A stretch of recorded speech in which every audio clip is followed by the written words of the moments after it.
چې عمر فاروق په خپل ساده لباس باندې بیت المقدس فتح کړو. بیت المقدس د فتح لپاره مسلمانان روان شول. چې کله ورالل یهودو وی ستاسو د پیغمبر نښې هم زموږ په کتابونو کې راغلي او د هغه سره چې کوم صحابه خصوصا خلفای راشدین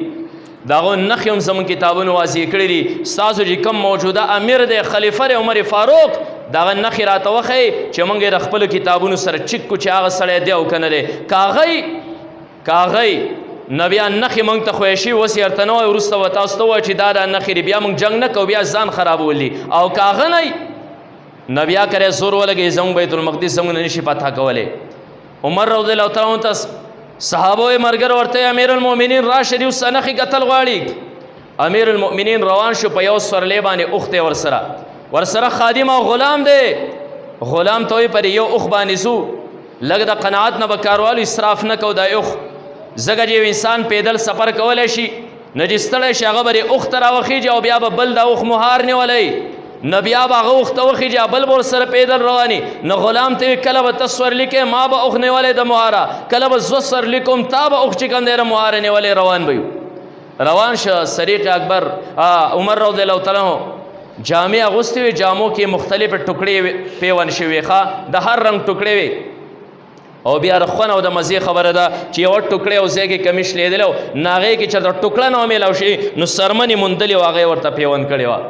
نه په هغه لباس کې روان دی ګورې ښه قسم په خدای نن خلکو ولیدل دا سرې ګریوانونه او دا ساده لباس او دا ګډ وډ پټکو چې کوم دی نن دنیا اریانه کړه او فتح هم الله د دغې خلکو په تقدیر کې ایښودي را. عمر رضی الله تعالی عنہ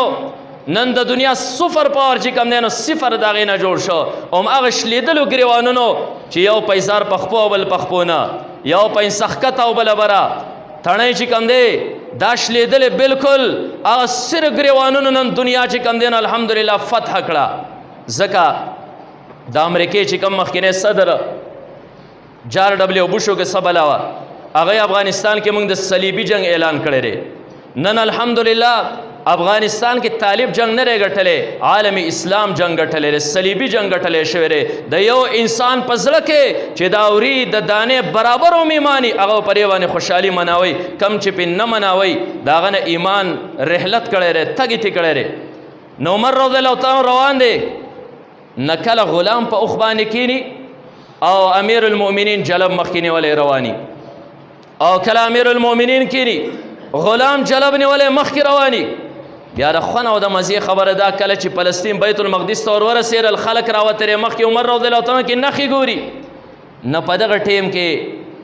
د عمر رضی الله تعالی عنہ د پیاده تلو نمبر راغی او د غلام چې کوم دی د سورېدو نمبر راغی. غلام ورته امیر المؤمنین خلک راوتې تاسو ګوري تاسو بره کښېنئ زه به ښکته کښېنم نه ستا نمبر دی ستا حق دی د بل حق نه وهم د اس مهار یې نیولی خلک ګوري وایي امیر المؤمنین کم یو دی وی دا بره چې په اوښ ناست دی غلام دی او دا جلب چې نیولی د امیر المؤمنین دی. خلک رالل عمر فاروق ته وکتل ورته یې موږ جنګ نه کوو بیت المقدس امیر المؤمنین ته حواله ځکه زموږ کتابونو کې چې کمې نښې وې چې کم شخصیت بیت المقدس فتح کوي نه هغه به پیدل رواني غلام به یې بره ناستي د هغه چې کوم دی نو لباس کې به ټانکۍ لګېدلي لباس چې کوم دی نو پیون به یې دا هم اقری بیت المقدس ورته پرېښود.